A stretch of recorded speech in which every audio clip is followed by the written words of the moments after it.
الحمد لله الذي هدانا لهذا وما كنا لنهتدي لولا أن هدانا الله. أما بعد فأعوذ بالله من الشيطان الرجيم. بسم الله الرحمن الرحيم. لعن رسول الله صلى الله عليه وسلم المتشبهين من الرجال بالنساء والمتشبهات من النساء بالرجال. صدق الله مولانا العلي العظيم، وصدق رسوله النبي الأمي الكريم. د زابل د ملي رادیو درنو او قدرمنو اوریدونکو، السلام علیکم ورحمت الله وبرکاته. زه مولوي سفر محمد عابد یم او تاسو له ملي رادیو څخه د حجاب خپرونه اورئ. په دې خپرونه کې به تاسو ته د ښځو اړوند مسائل وړاندې کیږي. الله جل جلاله دې وکړي چې تاسو د خوښې وړ وګرځیږي. درنو او محترمو اوریدونکو، مسلمانو میرمنو ته روا نه دي چې ځانونه له نارینه‌وو سره مشابه او ورته کړي.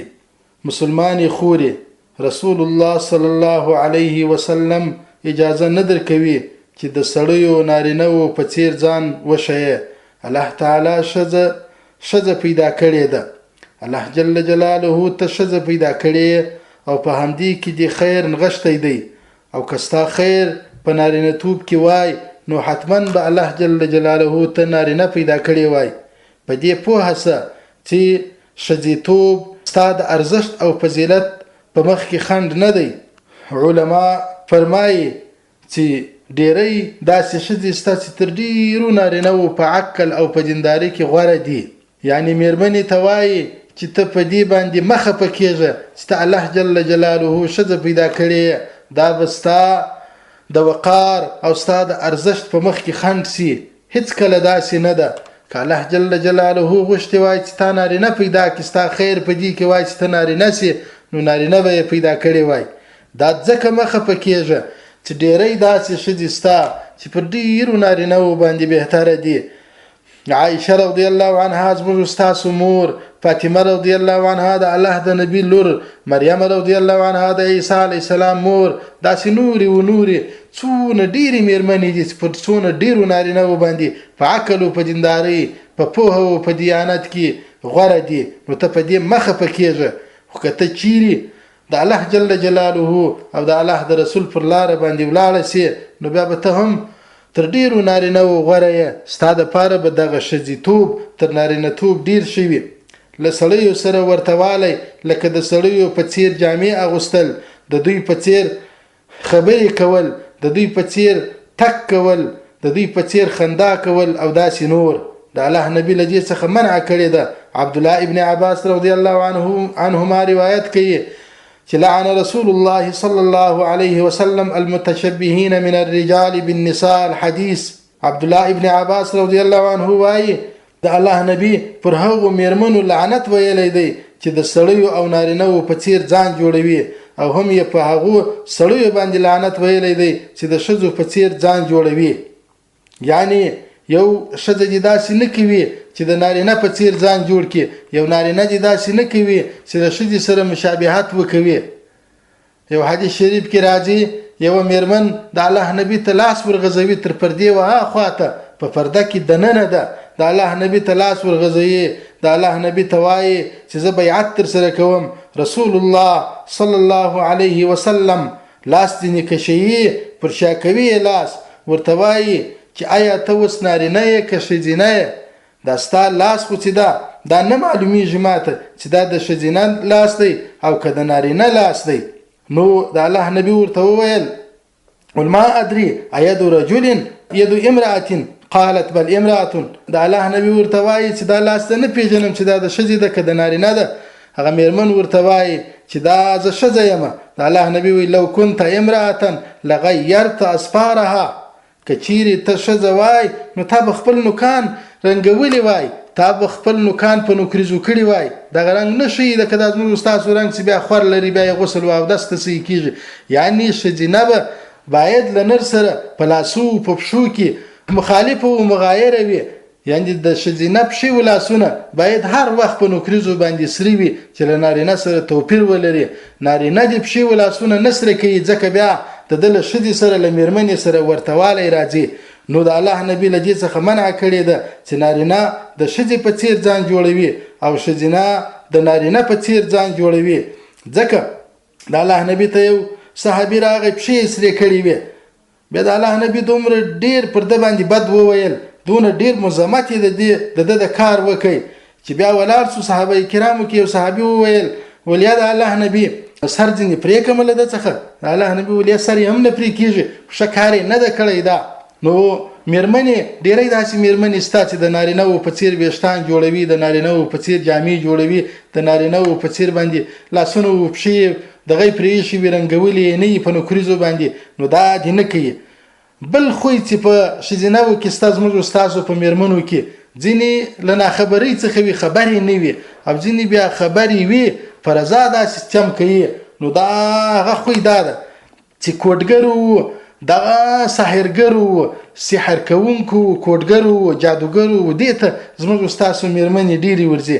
مسلمانې خورې کاهنانو جادوګرو او کوډګرو ته تګ روا نه دی او له دوی څخه پښتنې کول او د هغو د خبرو منل ناروا دي ځکه چې نبی کریم صلی الله علیه وسلم د دغه ډول کسانو سره تګ راتګ له دوی پښتنې کول او د هغو خبرې منل منع ګرځولي دي. او همدارنګه دوی دا ادعا کوي چې په علم غیب باندې پوهیږي او خلکو ته دروغ وایي او له عقیدې څخه یې اړوي.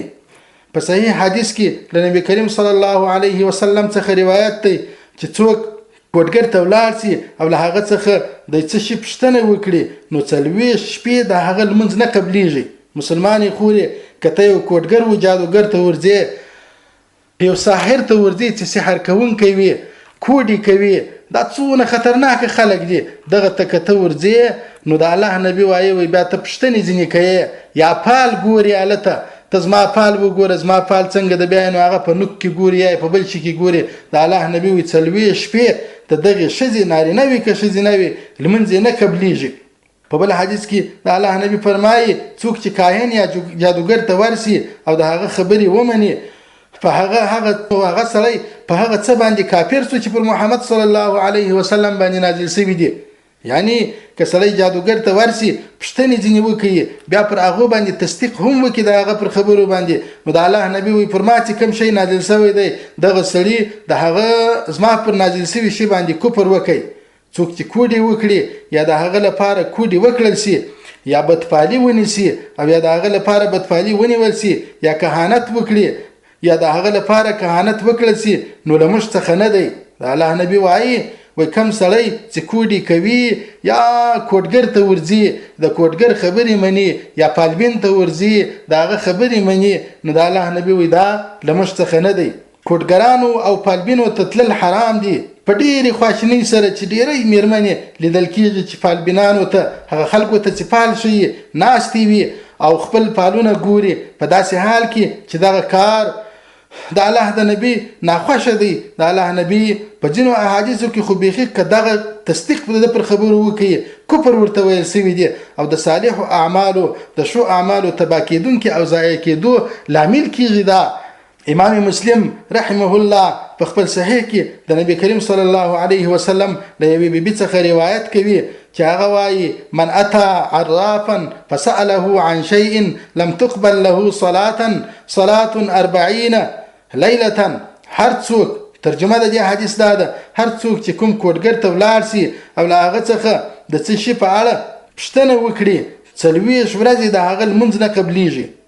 دا ولې مسلمانې خورې مسلمانه وروره دومره د الله نبی تاکید کړی دی پر دې. دا خو ځکه دغه سړی چې ناست دی دا د خدای دشمن چې کوډي کوي، د مسلمانانو تر مابین بیلتون راولي، د خواشي و د خسر تر مابین، د خاوند و د میرمن تر مابین، د خور و د ورور تر مابین، د پلار و د زامنو تر مابین، د مور و د لونو ترمنځ د بیلتون راولي. او خلکو ته په نظر دا ور کړی دي چې زه په غیب باندې خبر یم.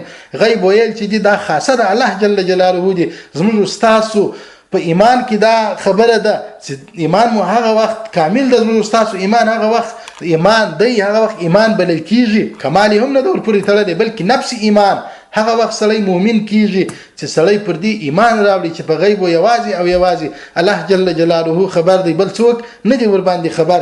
نو دغه سړی دا د خدای ظالم چې دا کوډګر دی، دا چې ناست دی خلکو ته پالونه ورشي، د خلکو په نوکانو کې دا هغه نصیب ورشي، دا هغه دا ورشي چې دا شجه ته دا ورشي چې ستا قلم خلاص دی یا نه د خلاص، یا بل خبر ورشي دا تعویز خواشي په در کړی دی، خواشي توای چې مجور په در کړی دی.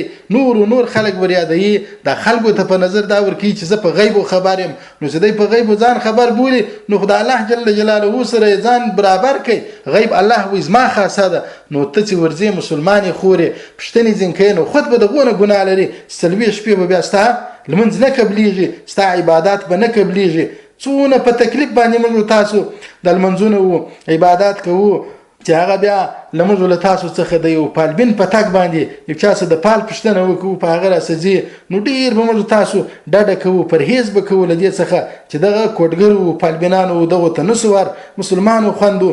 موږ تاسو الحمدلله مسلمانان یو، موږ تاسو خپل قرآن لرو، احادیث لرو، موږ تاسو خپل روا په ټولو کتابو باندې روا دمونه لرو، موږ تاسو روا تعویزان لرو، روا داسې شان لرو چې هغه موږ تاسو د دین و د دنیا د دواړو ګټه ده. نو ولې له هغه څخه کار نه اخلو چې بېدینه ته ورځو؟ د اکثره بېدینه هم وي، ښځې ورباندې راټولي پردۍ ښځې وي دی په مابینځ کې ناست وي کوډې ورته کوي. ابو هريره رضی الله عنه لنبي كريم صلى الله عليه وسلم څخه روایت کوي چې من اتى كاهنا او عرافا فصدقه بما يقول فقد كفر بما انزل على محمد صلى الله عليه وسلم. هر څوک چې کوډګر یا پالبین ته ولاړ سي او هغه څه چې کوډګر او پالبین یې ورته وایي وی مني هغه او باور په وکي پرته له شکه دغه سړي په هغه څه باندې کفر وکي چې هغه پر محمد صلی الله علیه وسلم نازل شوی دي، چې قران کریم دی، احادیث دي. هغه کسان چې کوډګرو ته ورځي درې ډول دي. لومړی کوډګرانو ته ورځي او د دوی په خبرو یې باور هم کیږي، دغه کار حرام دی او 40 ورځې به د دوی منځونه نه قبليږي، ځکه چې په صحیح مسلم کې روایت دی چې وس لوړ تیر سو چې هر څوک چې کوم کوډګر ته ولاړ سي او له هغه څخه د څه شي پښتنه وکړي 40 ورځې د هغه منځ نه قبليږي. دوهم هغه خلک کوډګرانو ته ورځي او له دوی څخه پښتني هم کوي او په خبرو یې باور هم کیږي، دغه سړی نو په الله جل جلاله کفر کوي، ځکه چې دوی کوډګران د علم غیب د درلودلو په ادعا کې تصدیقوي. یعنی د کوډګرو دغه خبر دوی ومنله چې کوډګر وایي چې موږ په غیب باندې خبر یو، د هم سره ومنله. نو د سړي کفر وکي او د بشر تصدیق د علم غیب په ادعا کې پر الله جل جلاله باندې کفر کول دي. الله تعالی فرمایي قل لا يعلم من في السماوات والارض الغيب الا الله. یعنی وایا چې په ځکه او اسمانونو کې پرته له الله تعالی بل څوک په غیب باندې نه پوهیږي. نو چې دوی وسور دراغي د پالبین خبرې ومنله، د کوډګر خبرې ومنله، په دې کې ومنله چې هغه غیب خبر ورته وکوله، د تصدیق وکي، د تصدیق وکي کفر پر الله وکي. نو موږ تاسو به ډیر لدې څخه ډډه کوو مسلمانو خوندو چې دغه خلکو ته ورنسو. اوس محترم اوریدونکو لنډه دمه لرو. حجاب سر بندی عزت دستا حجاب دی، دستا حجاب دی، دستا حیا او دستا پت دستا حجاب دی. په دې خبرونه کې د ښځو اړوند مسایل در سره شریکوو. نه پوزان ته امینه خورستا د مخصفت دستا حجاب. هر چهارشنبه د ماسپښین 3:30 د زابل ملي رادیو څخه. سربندي عزت دستا حجاب دی، دستا حجاب دی. درنو اوریدونکو خبرونه ته بیا هم شرغلاست. دریم کوډګرانو ته هغه څوک ورځي چې ترڅو خلکو ته د دوی حقیقت معلوم کړي، یعنی د دې لپاره نه ورځي چې له هغو څخه پوښتنې وکړي، د دې لپاره نه ورځي چې د هغوی پر خبرو باور وکوي، بلکې د دې لپاره ورځي چې خلکو ته حقیقت معلوم کړي چې دا کوډګر دي، دا جادوګر دي، او خلک په دې پوه کړي چې دا کوډګران تاسو گمراه کوي، بې لارې کوي مو او دوی ته ورتګ ګناه لري. ځکه چې نبی کریم صلی الله علیه وسلم ابن سیاد ته ورغی. ابن سیاد په هغه وخت کې والک و، دا خبرې به کولې د غیبو، څه خبرې به کولې. د الله نبی ورغی او په زړه کې یو څه پټ کړل. د الله نبی په خپل زړه کې څه ونیول، نو له ابن سیاد څخه یې پوښتنه وکړه چې ما مې په زړه کې څه شي پټ کړي دي. د الله نبی د دې لپاره ورغی چې خلکو ته دی گمراه ثابت کړي. هغه وویل الدخ، یعنی دود دې پټ کړی دی. الله نبی ته وویل تا په زړه کې دود نیولی دی. نبی کریم صلی الله علیه وسلم ورته وویل ورکسه، ستا حدث او تخمین هیڅ کله سم نه دی، یعنی تا چې کوم تخمین کړی دی، کوم اټکل دی کړی دی، دا سم نه دی. نو نبی علیه السلام د دې لپاره ورغی چې خلکو ته وښیي چې دا گمراه دی، دا بې لارې دی. که یو سړی دغه کوډګر ورته د دې لپاره ورځي چې معلوم یې کړي، چې دا حقیقت معلوم کړي، بیا خلک پوه کړي په دې باندې چې دا ته مه ورځئ، دا مو ګمراه کوي، په خپله خو دی ګمراه، نو بل هم څه کوي، ګمراه کوي. نو تاسو دا کوډګرو دغه دندګرو ته مه ورځئ چې د پیسو لپاره یې جال خپرولی، بس خلکو ته وایي په نوکانو کې ستا قلم در شوی، ښځې ته وایي څه وخت خلاصېږي، ستا قلم بند دی، خلکو ته تعویزان ورښیي چې دا تعویز پلاني په در کړی دی او پلاني په در کړی دی. دا یوازې او یوازې د خپلې خېټې د ډکولو لپاره ناست دي، خپله دنده یې په مخه راخیستې د روپۍ ګټې د دې لپاره. نو که ورځي څوک هغه ګناهګاره دي مسلمانانو. خو ډېر زموږ ستاسو د میرمنو دا عادت دی، ځکه زموږ ستاسو د میرمنې خو یو د دین علم نه لري، د قرآن و د حدیث د فقه دا علم نه لري. نو چې جاهل سړی چې دغسې چلباز و فریبګر ته په لاس ورسي، نو بیا خو هغه خالي وي، ذهن وي، ذهن خالي وي، جاهل وي، د دین تعلیم نه وي پکښې، نو بیا چې هرې خواته دی اړوي هغې خواته دی اړولی سي، نو بیا هر خبر د منی. مسلمانانو ورونو او مسلمانانو خوندو، ما په خپل سترګو په خپل غوږو اوریدلی، سړی مې لیدلی دی، په خپل راته ویلي دي چې زه داسې هغه پالبین ته ورغم، بیا یې په نوک کې داسې شان راښکاره کړل، زما یو شی ورک و، بیا مې هغه په شوی، بیا یې پلانې ښځه راوښوله چې دغې وړی دی. مسلمانانو دا ډېره خطرناکه خبر ده. نو که سړی د دپاره دا کوډګرو ته ورسي چې د حقیقت معلوم کړي، دا ګناه نه لري. او که چیرې سړی د دې دپاره ورسي چې پوښتنه ځینې وکړي، 40 ورځې یې لمونځ نه قبلېږي، او که یو سړی ورسي پوښتنه هم ځینې وکړي، خبره یې ومني، هم باور هم ورباندې وکړي، تصدیق ورباندې وکړي، نو دا پر محمد صلی الله علیه وسلم چې څه نازل شوي دي په هغو یې کفر وکړي، په هغه نو کافر سو. د الله نبی وایي پر ما چې کوم نازل شوي دي هغه وایي چې په غیبو الله خبر دی. دی راغی د دغه سړي خبرې په غیبو کې ومنله. یو کس کوډګر ته ورځي پرته له دې چې له هغه پوښتنه وکړي یا یې خبرې ومني، او د دې قصد هم نه لري چې دغه کوډګر نورو ته ورمعرفي کړي، دغه عمل هم حرام دی او جزا یې د 40 شپو د لمانځه نه قبلېدل دي. یعنی دومره تایید هم بیا پسې شوی دی چې که یو سړی د دې دپاره نه ورځي چې دا سړی معلوم کړي، پوښتنه هم نه ځینې کوي، عمل هم نه ورباندې کوي، خو هم 40 ورځې بې لمونځ نه قبلېږي. دوهم له کوډګر څخه پوښتنه کوي او په خبرو یې باور هم کوي، دغه عمل کفر دی او دغه سړی باید توبه وکاږي او الله ته ور وګرځي، او که داسې ونه کړي نو پر کفر باندې به پاتې وي. دریم کوډګر ته ورځي له هغه پوښتنې کوي ترڅو د خلکو لپاره د هغه حقیقت معلوم کړي. دا عمل هیڅ پروا نه لري، که داسې څوک وکړي نو هغه پروا نه لري.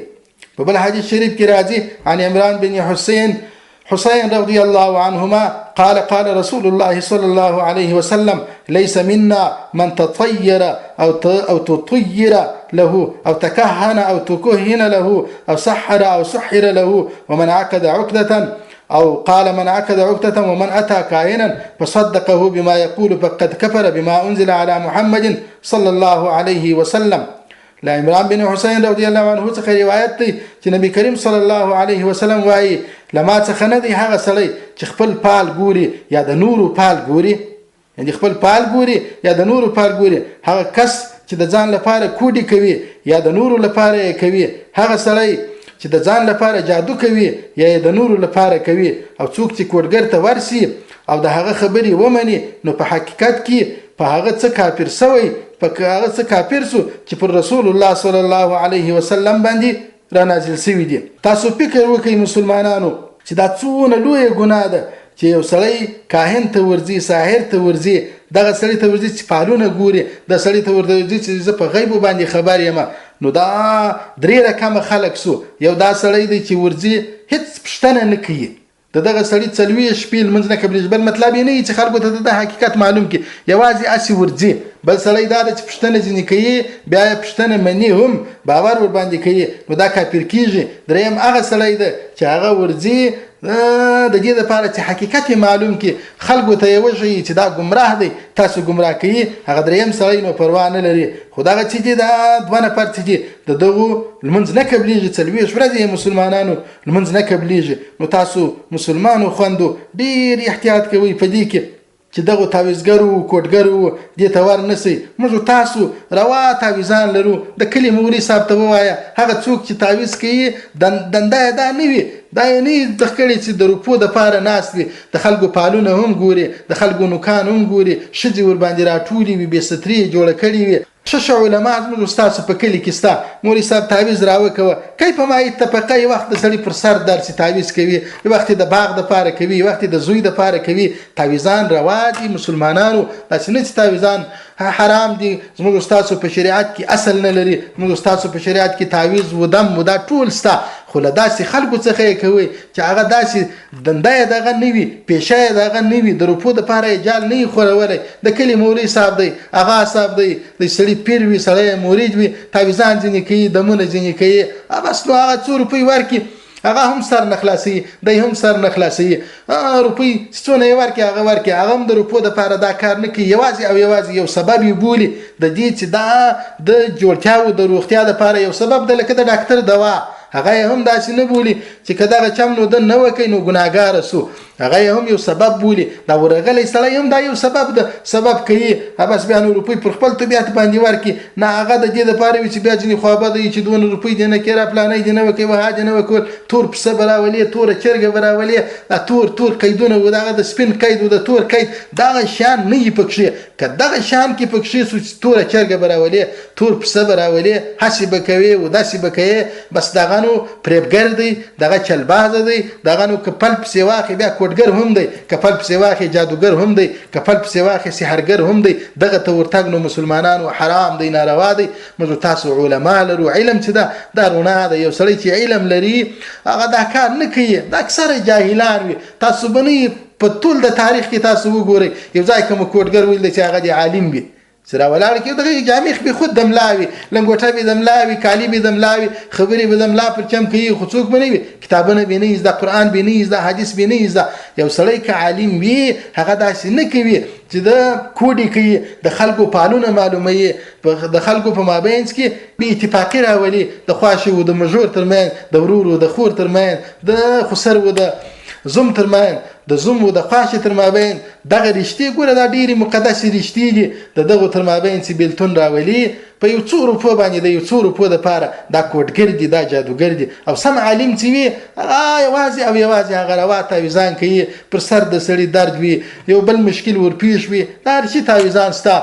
داسې درد نسته چې دوا نه لري، لکه څنګه چې دا نورې دواوې لري، هغه هم یو اسباب دي. دا هم اسباب دي چې موږ تاسو وننزل من القرآن ما هو شفاء ورحمة للمؤمنين.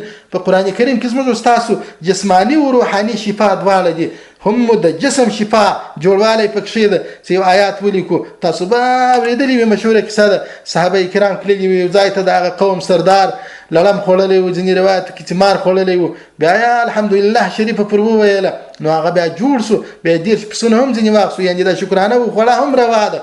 خو دغه چمونه چې کوي چې پالونه ګوري، دا چمونه چې کوي چې د خلکو تر مابینځ بې اتفاقي په تعویزانو په دې باندې راولي، دا کوټګر دي، دا جادوګر دي. دغو ته ورتګ نو بیا ناروا دی. مسلمانو مېرمنو تاسو اکثره دا بس یا له ناپوهۍ له وجې څخه علم نه لرئ، تعلیم نه لرئ، یا له دې وجې څخه چې ښځې او مېرمنې حوصله نه لري چې په کور کې بعضې لږ تکلیف ورباندې راشي، د خواشي و د خسر له خوا څخه، د خاوند له خوا څخه، بس بیا نو دا ځي، بس بخت مې خراب ده، قلم مې څنګه ځای خلاص سو، بیا نو ورځي دغه سړي ته، بیا نو خپل بخت ګوري، دالته خپل بخت ازموي. مسلمانو خویندو ډېره ډډه کوئ. ګورئ که نور یو شی نه 40 ورځې چې سړي لمونځونه کړي، عبادات یې کړي، دا چې بیا نه قبلېږي، نو هغه بیا ډېره لویه خساره ده، دا نقصان بیا نه راګرځي. مسلمانو خویندو د ښځو یوازې تلل هغه چاته چې دم کوي حرام دي.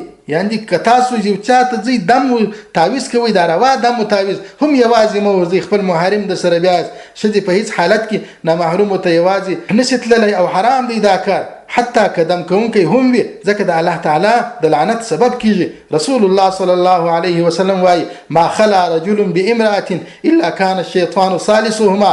هیڅ سړی نشته چې له نامحرمې ښځې سره یوازې سي مګر دا چې د دوی په منځ کې به دریم تن بیا شیطان وي. نو که ته یوازې ورځې دمګړي او تعویضګري ته ورځې نو ستا به د هغه تر مابینځ بیا دریم هغه خلا چې ده هغه ځای خالي ځای بیا شیطان نیسي بیا به مو شیطان تر مابینځ راځي. نو مسلمانو خوندو تاسو به ډېر احتیاط کوئ. زموږ ستاسو په کلو کې الحمدلله په هر کلي کې ښه عالم وي په هر کلي کې مو ښه خلک ستا تاسو له هغو څخه د خپل کلي د عالم څخه تعویض کوئ. که نه په علاقه کې یو اخونزاده صاحب وي یو بل زموږ ستاسو روحاني شخصیات په دې باندې مشهوره وي چې هغه زموږ ستاسو د روحاني شفا دپاره څه کوي یا دمونه کوي یا تعویضان کوي نو هغه ته باید موږ تاسو مراجعه وکړو. دغه سړی چې دا هیڅ نه معلوم نه له وخت څخه روحاني شخص دی او نه له وخت څخه یو داسې علم لري نه علمي کورنۍ ده یو شی نه دی یوازې او یوازې نور کارونه په وس نه دی پره ټګ دی له ټګۍ له وجې څخه راغلی دی بس نالي و بالښت ورته ایښی دی ناست دی چې زه فالونه ګورم زه هاسې ګورم و داسې کوم ستا بخت معلوموم و دا معلوموم دا کوټګر و دا دندګر دی دا جادوګر دی دا سحرګر دی دغو ته مه ورځئ مسلمانو خوندو. که یو چا دا خبره کوله چې زه تعویضان معلوموم چې په تا تعویضان سوي دي پلاني تعویضان در کړي دي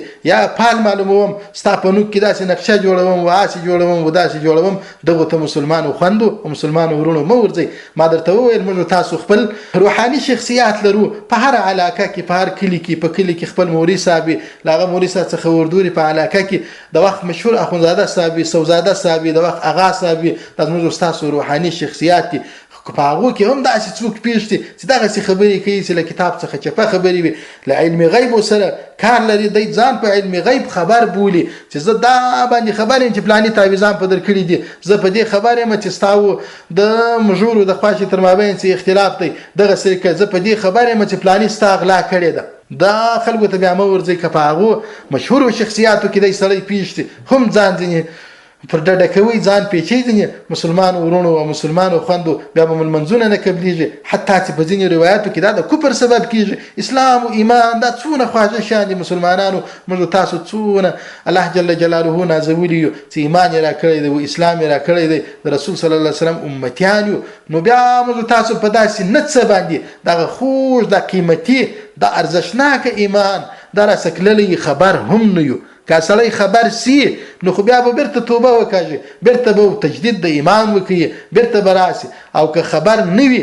40 منځونه دي ستا ګوره نه دي قبول سوي دا 40 منځونه دي دغه هبته ولاړو الله جل جلاله ضایع کو په دې باندې ست کوټګر ته ولاړې پښتنه دي ځنی وکړه یا دي نه وکوله نو دا 40 منځونه دي ولاړو ته خبره هم ور باندې نه مسلمانې خوري او مسلمانه وروره که خبر سی خو بیرته به تلافي وکوي راوبې ګرځي او په ناخبري کې به دغه مرګ پر تا باندې راسي بیا به الله جل جلاله پښتنه د څخه کوي چې علم غیب خو زما خاصه و ستاد ایمان دا یو جزء ستاد ایمان په دې پرې تړلی و ستا ایمان هغه وخت ماته مقبول و چې تا دغه عقیده او باور درلودای چې علم غیب خاصه د الله جل جلاله دی او ته ولاړې علم غیب دی لما ما سیوا بل چاته هم ثابت کړل نو بیا به موږ تاسو څه جواب لرو. علم غیب څه دی هغه یوازې او یوازې د الله جل جلاله خاصه ده. موږ تاسو ایمان د ایمان مدا جز ده ایمان مترغه وخت ایمان نه دی چې موږ تاسو علم غیب خاصه ده الله جل جلاله و نبولو په غیب او په پټو شانو باندې و ځینی پیغمبرانو ته الله جل جلاله علم غیب یو څه خبري ورکړي وي داسې نه چې ټول علم غیب الله جل جلاله چاته نه ورکوي. موږ تاسو ګوره یو د کور مشرتوب مو ته الله چاته نه ورکوي چې په کور کې مشر زوی له پلار سره یو څلو کې په د مشرتوب کې ځان برابروي یا بل د کور یو وګړی برابروي د څه حال یې شي وي څه حال وي دغه ټول کله په د باندې بیا خبريږي چې د جنجال وي و زما په مشرتوب کې د ځان مسره سره د خې ز ژوند دایم د لا داسې ده الله جل جلاله علم غیب خاصه ده تر ولاړیږي یو بل ټګ چې ځای ناس وي د یو دوه په د ګټلو د پاره پاره د یو خېټې د پاره ناس چې خېټه ډکه کې ته هغه له الله جل جلاله سره په دغه علم غیب کې شریکه نو الله جل جلاله به څومره خپه کیږي څونه به ستا څخه ناراضه کیږي نو چې الله ناراضه سي بیا دا ټول دنیا زما وستا بیا دا کوټګر ما او ته هر څه راوړي ما او ته له خواشه هم خلاص کړي له مجوره هم خلاص کړي له بل ول بل دشمن څخه هم خلاص کړي شان هم را پیدا کړي چې الله ناراضه سي نو ما او ته خو بیا په د دنیا هیڅ شی ما او ته قیمت نه لري یوازې او یوازې چې ما او ته په د دنیا کې یو د پاره یو چې الله او د الله نبی راضي کو چې هغه سره راضي سي دا دنیا به مهم ګل ګلزار وي اخرت به مهم جنت الله جل جلاله راکړي درنو اوریدونکو زموږ او تاسو د حجاب خبرونه هم دومره و تر بیا مو پر لوی او لا یزال خدای جل جلاله سپارم اقول قولي هذا استغفر الله لي ولكم ولسائر المسلمين